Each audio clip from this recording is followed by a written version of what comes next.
Laker fans, Detroit Pistons versus Los Angeles Lakers on a Sunday night. I told you guys that the Lakers' kryptonite is the third quarter.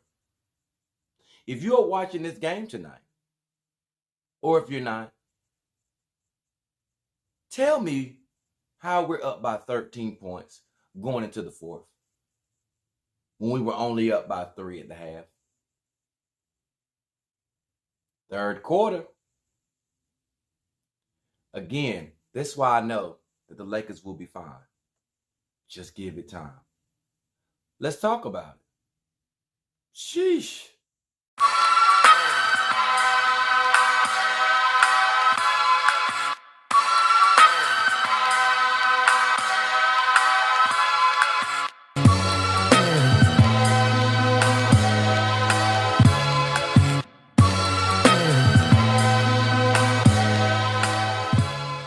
What's up, Laker fans? You already know it is Wally World, baby. We coming to you again with another episode. Lakers beat the Pistons. Lakers beat the Pistons. Oh my gosh. And it shouldn't even have been this close.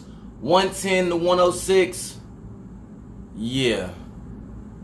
You know what? The thing is that I don't understand what they're trying to do on defense, but I do understand what they're trying to do on defense. It's just the players are not executing the defensive assignment.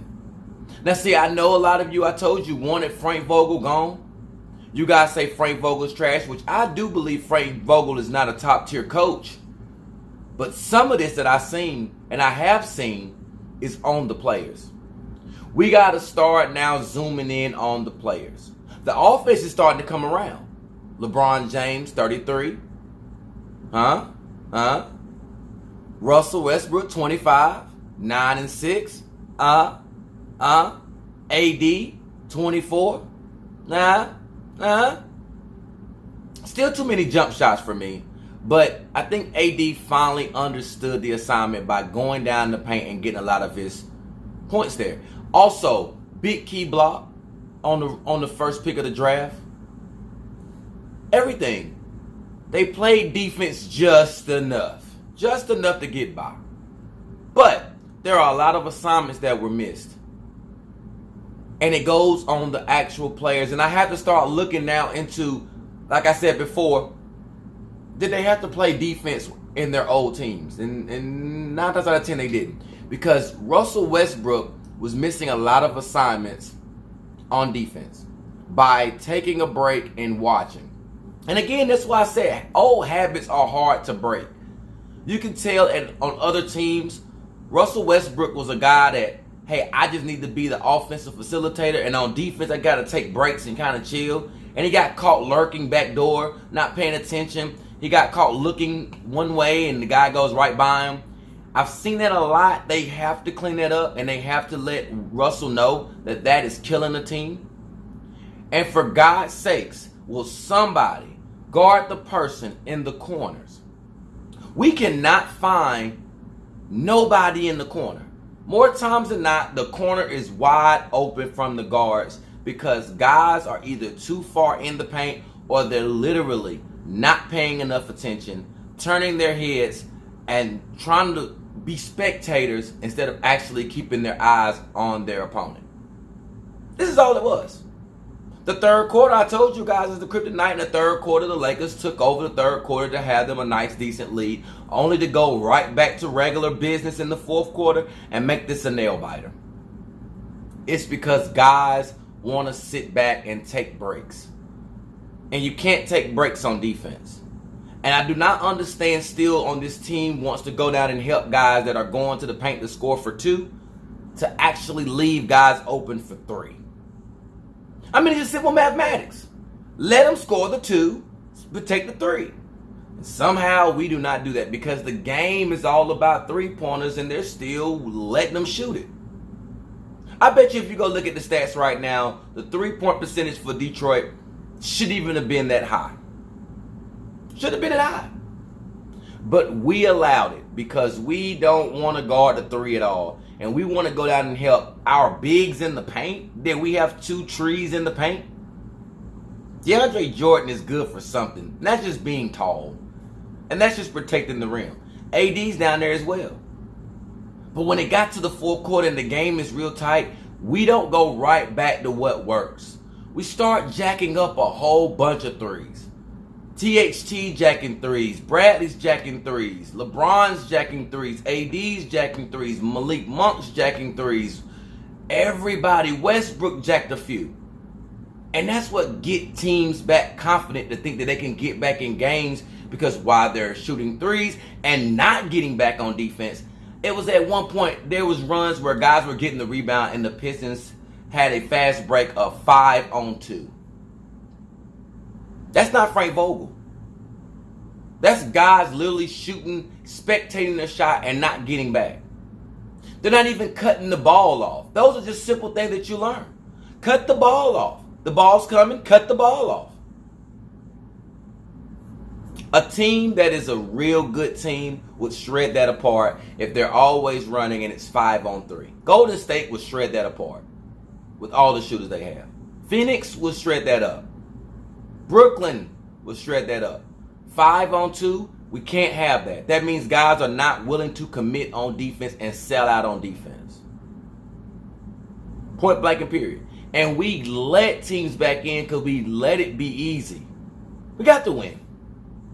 11-11. That's all that matters, eh? Have more points than the other team. But you got to have teams where you can actually relax, because as you can see again, LeBron's still reaching. Still a little sore there. I told you guys to be careful about that.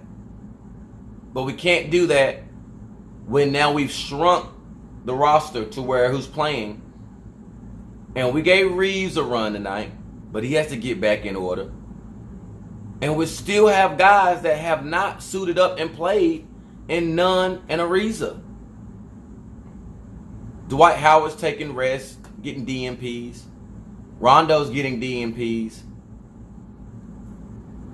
Hey, what can you do besides win the games that you're supposed to win? And they did that. So I'm not going to harp on it. But what I will say is that this game should not have been that close, because if we just stuck to playing defense like we did in the third quarter. Did you guys see the third quarter, how exciting it was to see us actually play defense and be able to run in transition? That's exactly how you win the games. And your big three are now starting to understand that they are going to be majority of the ones who score the points. But you still got to be able to get guys involved. And more times than not, you get guys involved by transition baskets. Being able to grab it and push.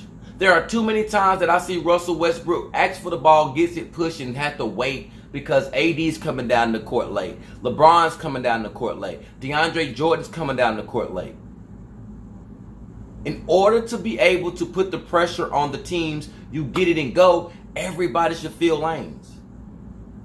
We're not doing that yet. Again, that takes time as well, but everybody should know what to do and fill lanes. We're not even doing that. These are simple mathematics, simple fundamentals that we're just not doing. And those are the things that need to be cleaned up. See, they seem so small right now, but then during the 4 quarters of a game, you start saying, how did we lose this game? What happened? It's those things like that that goes unnoticed, that now we're sitting there saying, well, get rid of people. No, it's just simple things of effort and want to. And when we wanted to in the third quarter, which has been our problem, we had a nice, healthy lead. So hopefully the Lakers can look at this and say, if we can just lock down on defense, learn switches. That's another thing I want to mention. Switches. They don't know if they want to switch or they want to stay on their guys. But everybody knows that everything is transferable. Everything is switched. So if a guy comes, he's on your side, you stay on your side. There are some guys that are moving, 2 guys moving to 1 guy, leaving 1 guy wide open because one thinks that we're switching and one don't think we are. That's when you start communicating with mouth. And I don't see the Lakers really communicating it by mouth, which still lets me know that they still need some cohesion into this. Speaking with your mouth, telling what you're doing, switch, stay, telling those things, saying them, speaking them. No matter what the ego and pride of the player is, because ego and pride is going to be the reason why the Lakers can't get it together. Start speaking, start talking. These are still simple fundamentals. No one's talking, everybody's guessing. Defensive guys are slipping and offensive guys are wide open. Wide open. And when you start moving the ball and start making any team start just reacting and scattering around, you're going to find a wide open guy. Somebody needs to literally look in the mirror and say, hey, I am missing too many assignments on defense, because the goal is to keep them from scoring. And we can't have a mentality that we're going to say we're going to outscore guys, because we still don't have the proper shooters. And we still don't even have the proper system. But the good thing is, did you see that we actually were running sets tonight? We actually were running plays. We actually was trying to run plays inside and out. We actually were throwing passes at the basket for our bigs to actually do what they do, especially our one-trick pony in DeAndre Jordan. Oh my God.